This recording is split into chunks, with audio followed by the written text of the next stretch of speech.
Hello everyone. आज है 22 अप्रैल और आज की इस क्लास में हम डिस्कस करेंगे 22 अप्रैल से बनने वाले करंट अफेयर के सभी इंपॉर्टेंट क्वेश्चंस। प्रीवियस क्लास में हमने देखा था कि जो रणवीर कपूर है ये टाइम मैगजीन के 100 सबसे प्रभावशाली लोगों की लिस्ट में शामिल एकमात्र इंडियन एक्टर बने हैं। वर्ल्ड इकोनॉमिक फोरम द्वारा यंग ग्लोबल लीडर के तौर पर मान्यता दी गई है आईसीसी के हेड जय शाह को। और हर साल वर्ल्ड लीवर डे जो कि मनाया जाता है 19 अप्रैल को। रोमुआल्ड वाडाग्नी ये भी हाल ही में बेनिन के राष्ट्रपति बने हैं। एमएस स्वामीनाथन पुरस्कार 2026 मिला है डॉक्टर सीएस श्रीनिवास राव को। फेमिना मिस इंडिया वर्ल्ड का खिताब 7वीं सतीश सैल ने जीता है। मुकेश अंबानी को पीछे छोड़ते हुए एशिया के सबसे रिचेस्ट पर्सन बने हैं गौतम अडानी। भारत का पहला पेट्रोग्लिफ संरक्षण पार्क स्थापित किया जाएगा लद्दाख में। चर्चे में रहा विश्व पर्व का संबंध केरला से है। इजराइल की जो विदेशी खुफिया एजेंसी है मोसाद, इसके चीफ नियुक्त किए गए हैं रोमन गोफमेन। तो सभी क्वेश्चंस हमने देखे हैं प्रीवियस क्लास में। शुरू करते हैं आज का हमारा पहला सवाल है इस वर्ष ये जो विश्व पृथ्वी दिवस यानी कि वर्ल्ड अर्थ डे मनाया गया है, इसका विषय यानी कि थीम क्या है जिसके अनुरूप राष्ट्रीय विज्ञान केंद्र में उत्सव मनाया जाएगा। तो सबसे पहली बात 22 अप्रैल को मनाया जाता है विश्व पृथ्वी दिवस यानी कि वर्ल्ड अर्थ डे। इस बार की थीम रही है हमारी शक्ति हमारा ग्रह यानी कि आर पावर आर प्लैनेट। हाल ही में 22 अप्रैल को वर्ल्ड अर्थ डे मनाया गया जिसकी थीम हमारी शक्ति हमारा ग्रह चुना गया है। आप 3 इंपॉर्टेंट डे याद रखें। 22 मार्च को वर्ल्ड वाटर डे मनाया जाता है। 22 अप्रैल वर्ल्ड अर्थ डे मनाया जाता है और 22 मई को वर्ल्ड बायोडाइवर्सिटी डे यानी कि जैव विविधता दिवस मनाया जाता है। पृथ्वी जो कि सूर्य से तीसरा ग्रह पड़ता है, यदि हम सोलर सिस्टम में बात करें तो सूर्य है, बुध, शुक्र, पृथ्वी यानी कि अर्थ आती है तीसरे स्थान पर। अगले सवाल की तरफ चलते हैं।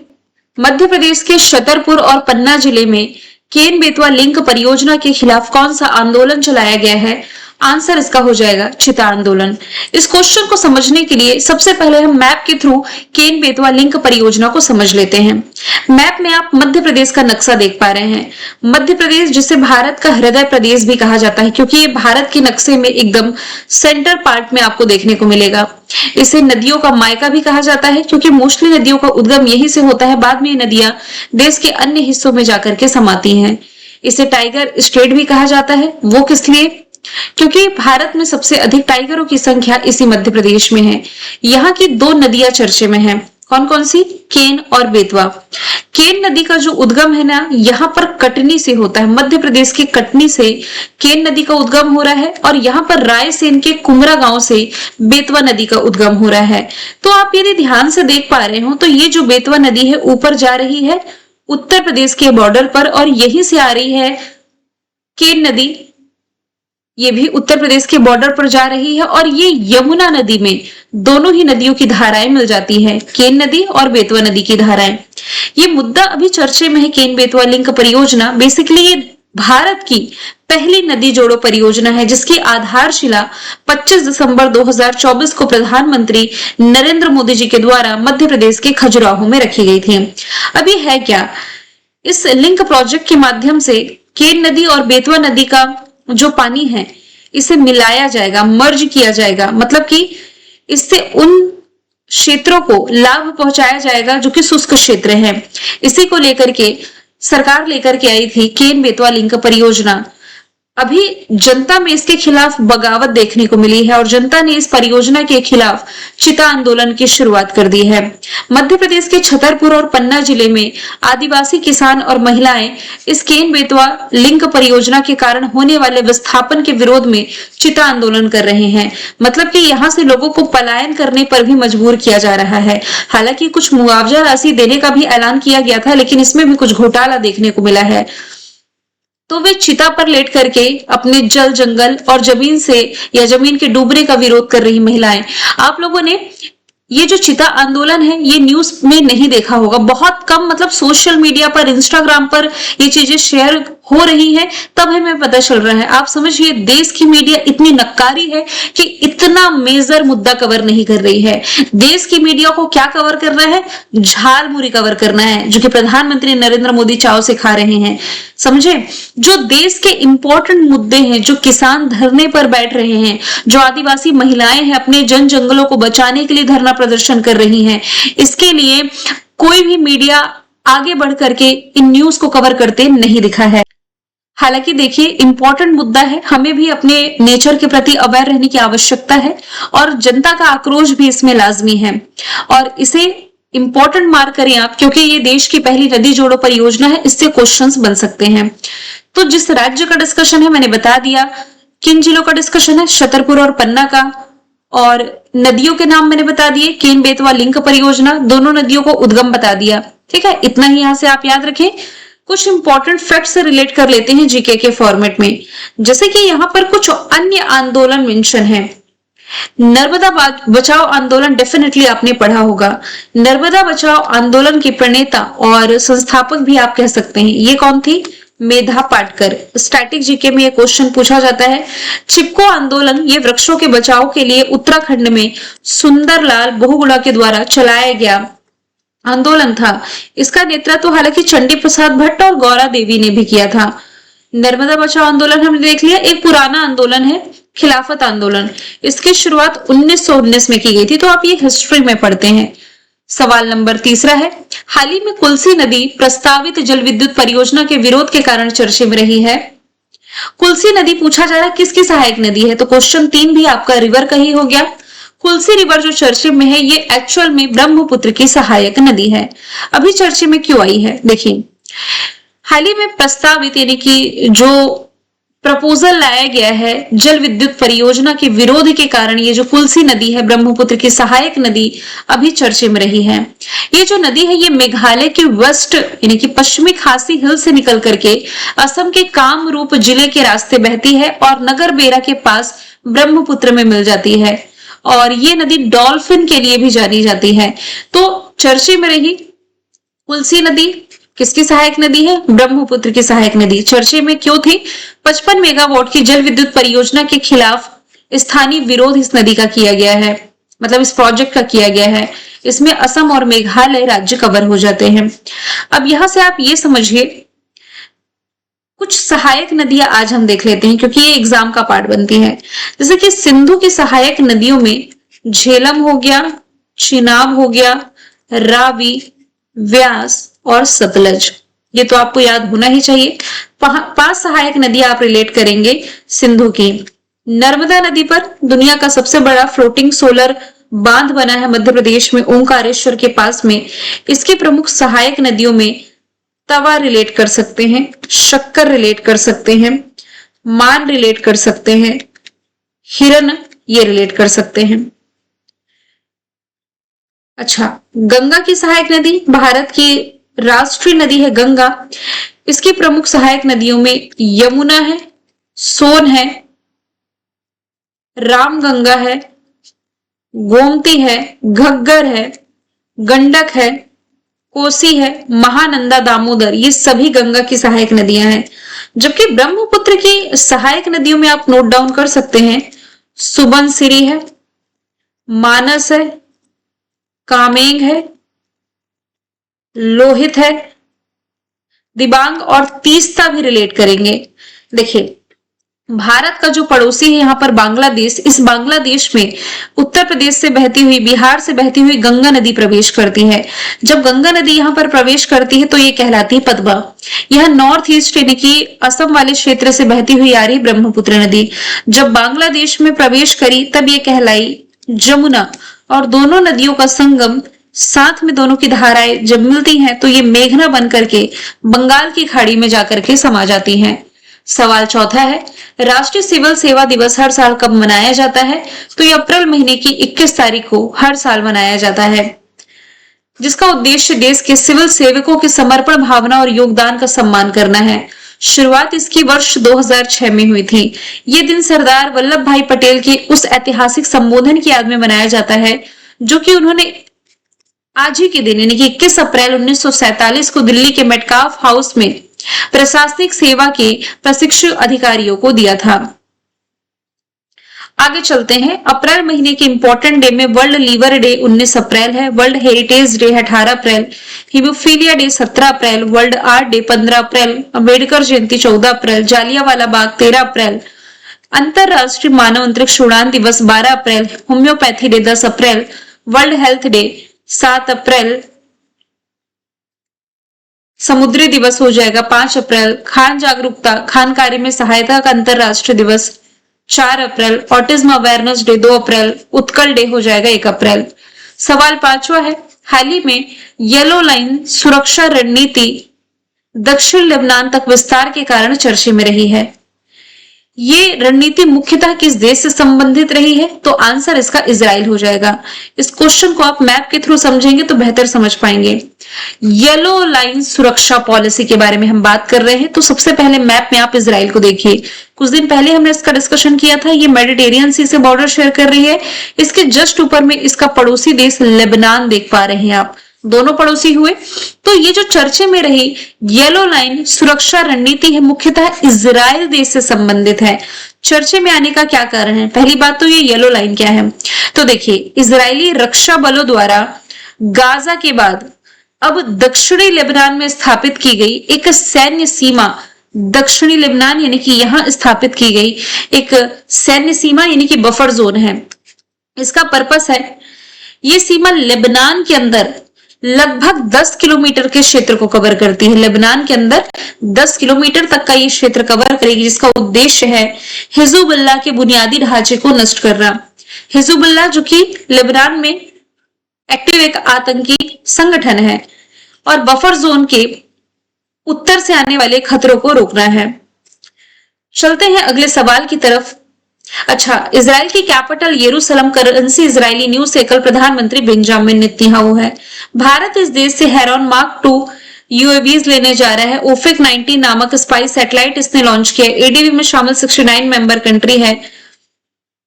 ऑपरेशन अजय भारत ने यहां चलाया। गाजा पर कब्जे का ऐलान तो कर ही चुका है ये, और दुश्मन देश के ड्रोन को लेजर हथियारों से मारने वाला पहला देश है। इन्फोसिस के ब्रांड एम्बेसडर अभी हाल ही में कौन बन गए हैं? Carlos Alcaraz. नाम आपने जरूर पढ़ा होगा। ये स्पेन से बिलोंग करते हैं, एक युवा टेनिस खिलाड़ी हैं। इन्फोसिस जो कि प्रसिद्ध आईटी कंपनी है, 1981 फॉर्मेशन ईयर, बैंगलोर में हेडक्वार्टर। नंदन नीलकणी अध्यक्ष है, सलिल पारिक इसके एमडी सीईओ हो जाएंगे। यदि मैं अदर ऑप्शन की बात करूं तो महेंद्र सिंह धोनी एसबीआई के ब्रांड एम्बेसडर तो थे ही, भीम यूपीआई के ब्रांड एम्बेसडर रिसेंटली बने हैं। क्रिस्टियानो रोनाल्डो ये last year e sports world cup के ब्रांड एम्बेसडर बनाए गए। लियोनेल मेसी ये भारत के दौरे पर थे। इनकी दुनिया की सबसे बड़ी स्टेच्यू भारत में स्थापित की गई है, कोलकाता में। ये अर्जेंटीना का स्टार फुटबॉलर है, जबकि क्रिस्टियानो रोनाल्डो पुर्तगाल का स्टार फुटबॉलर हो जाएंगे। ब्रांड एम्बेसडर पर नजर डालें तो 1-8 के ब्रांड एम्बेसडर स्मृति मंधाना बनी। जिंदल स्टील के रणवीर सिंह, जनगणना 2027 के लिए सुदर्शन पटनायक, यूनिक्लो के जसप्रीत बुमराह, दिल्ली खेल महाकुंभ के शिखर धवन, मेबलिन न्यूयॉर्क की यारा अडवाणी, न्यू बैलेंस की जानवी कपूर, पीएनबी के हरमनप्रीत कौर, हरियाणा राज्य महिला आयोग की शेफाली वर्मा, लेवाइस की आलिया भट्ट, ओडिया हैंडलूम की माधुरी दीक्षित, जोमैटो के शाहरुख खान, ऑस्ट्रेलिया टूरिज्म की सारा तेंदुलकर, मालदीव टूरिज्म की कैटरीना कैफ, कोरिया टूरिज्म की हिना खान, कर्नाटक वन विभाग के अनिल कुंबले, यूरेका फोर्ब्स की श्रद्धा कपूर, फेडरल बैंक की विद्या बालन, एमआरएफ की शुभमन गिल। सवाल 7वां है, भारत की पहली 3D सेमीकंडक्टर पैकेजिंग इकाई ये कहां स्थापित की गई है?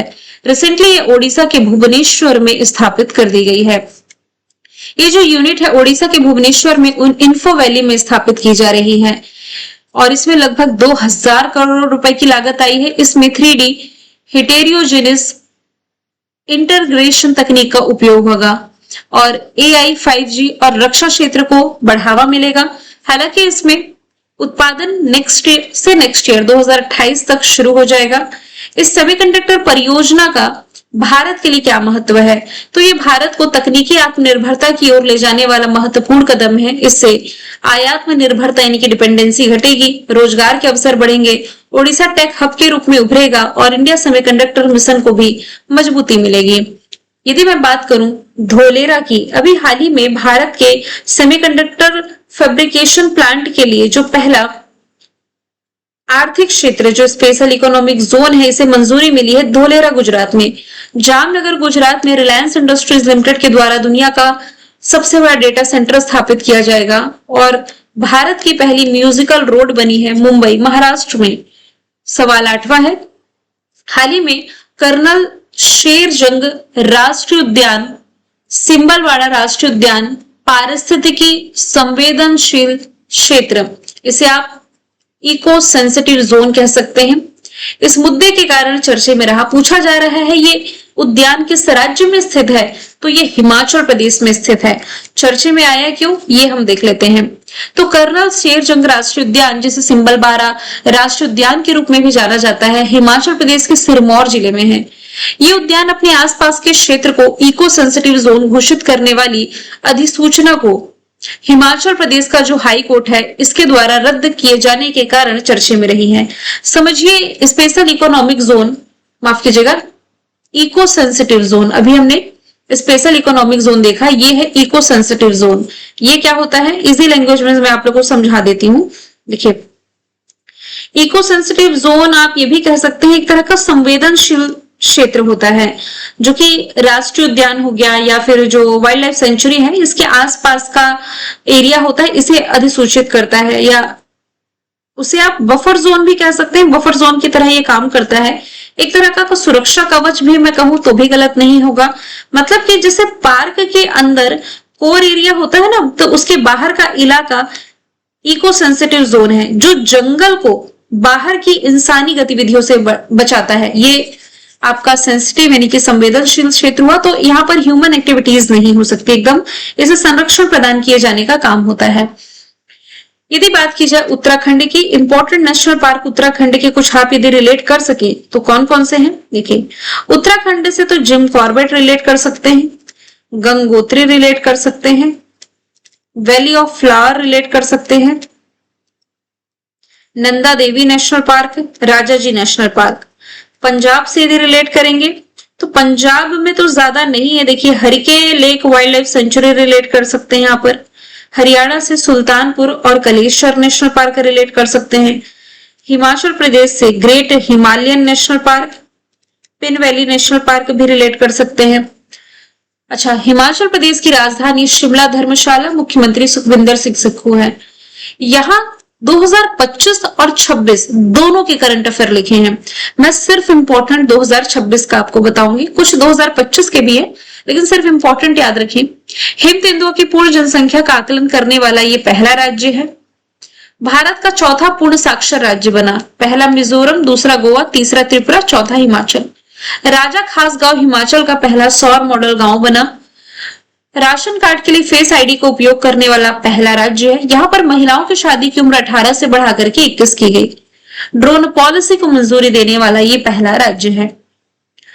हाल ही में प्रस्तावित G20 उपग्रह जो चर्चे में था, ये उपग्रह मुख्य रूप से किस उद्देश्य के लिए प्रस्तावित है, तो देखिए जलवायु प्रदूषण और मौसम निगरानी के लिए पृथ्वी अवलोकन का काम ये करेगा, यानी कि अर्थ ऑब्जर्वेशन का।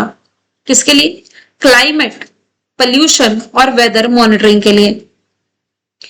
इसरो जो कि भारत की स्पेस एजेंसी है, इसके द्वारा प्रस्तावित ये जो G20 सैटेलाइट है जलवायु प्रदूषण और मौसम की निगरानी के लिए काम करेगा। 2027 में लॉन्च किया जाएगा। इसका मुख्य उद्देश्य मैंने बता दिया और कब लॉन्च किए जाने की पॉसिबिलिटी ये बता दिया। अब देख लेते हैं इसरो के बारे में। Indian space research organisation 1969 formation year, Bangalore Karnataka में हेडक्वार्टर है, वी नारायण इसके अध्यक्ष हैं। अगला क्वेश्चन जो है स्टेटमेंट बेस है, क्योंकि आपके एग्जाम में थोड़ा करंट अफेयर का पैटर्न चेंज हुआ है और थोड़े ऐसे डिफिकल्ट क्वेश्चंस भी पूछे जा रहे हैं, तो जहां जैसे जरूरत है वैसे क्वेश्चन हम कवर किया करेंगे। पूछा यह जा रहा है, चर्चे में रहा भारत मैरीटाइम इंश्योरेंस पूल जो चर्चे में था, इसके संदर्भ में निम्नलिखित कथनों पर विचार करना है। पहला यह है कि ये भारतीय नौवहन और व्यापार यानी कि ट्रेड के लिए एक सीमलेस समुद्री बीमा सुरक्षा सुनिश्चित करने के लिए केंद्र द्वारा समर्थित तंत्र है, तो बिल्कुल ये फैक्ट सही है। तो ये जो चर्चे में रहा, ये BMI पूल है जो है ना, ये भारत सरकार द्वारा समुद्री व्यापार को सुरक्षा प्रदान करने के लिए एक तरह का घरेलू बीमा तंत्र है, जिसे 2026 में ही केंद्रीय मंत्रिमंडल ने मंजूरी दी है। दूसरा फैक्ट ये है कि ये जो माल पोत का जो ढांचा है, मशीनरी तथा युद्ध जोखिम बीमा जैसे जोखिमों के लिए कवरेज देता है। तो हाँ, ये इन सभी के लिए बीमा कवरेज प्रदान करता है। तीसरा पॉइंट ये है कि ये पूर्णतः निजी योजना है, इसमें किसी भी प्रकार का सरकारी समर्थन या संप्रभु की गारंटी नहीं है। तो ये ऐसा नहीं है, ये केंद्र द्वारा ही समर्थित है, कोई भी प्राइवेट योजना ये नहीं है। तो तीसरा फैक्ट यहां से गलत हो जाएगा। आंसर क्या होगा? केवल 1 और 2, ऑप्शन डी राइट आंसर है। आगे चलते हैं। मैंने कल आपसे पूछा था, प्रधानमंत्री नरेंद्र मोदी जी द्वारा गुरु भैरवैक्य मंदिर का उद्घाटन कहाँ किया गया? आंसर कर्नाटका था। आज का सवाल है, कौन सा देश नगोया प्रोटोकॉल के तहत अंतरराष्ट्रीय मान्यता प्राप्त अनुपालन प्रमाण पत्र जारी करने वाला दुनिया का अग्रणी देश बना? आंसर जो भी है कमेंट बॉक्स में बताएं। मिलेंगे नेक्स्ट वीडियो में। Thank you so much.